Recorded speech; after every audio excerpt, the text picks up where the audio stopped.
আসসালামু আলাইকুম। হ্যালো ডিয়ারবাসী, কি অবস্থা সবার? ফেব্রুয়ারি মাস তো প্রায় এসেই গেল।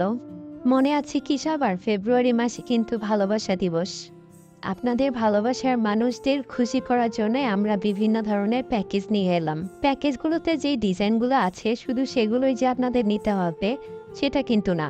আপনারা চাইলে আপনাদের ইচ্ছে মতো ডিজাইন এখানে অ্যাড করতে পারবেন। সবার কথা মাথায় রেখে আমরা বিভিন্ন ধরনের প্যাকেজ এনেছি। এই প্যাকেজটা হলো স্টুডেন্ট বাজেট ফ্রেন্ডলি একটা প্যাকেজ। এখানে একটা বড় চকলেটের সাথে ৩টা বেবি চকলেট আছে। দাম আশা করি সবার হাতের নাগালেই থাকবে। আর এই প্যাকেজটার মধ্যে আমরা কার্ড অ্যাড করেছি। আপনারা চাইলে কার্ড ছাড়াও নিতে পারবেন। আপনারা যেভাবে চাইবেন সেভাবেই করে দেয়া হবে। বিভিন্ন বাজেটের মধ্যে আমাদের প্যাকেজগুলো আছে। তো যারা নিতে চান আপনার ভালোবাসার মানুষটির জন্য তাড়াতাড়ি অর্ডার করে ফেলুন। ধন্যবাদ।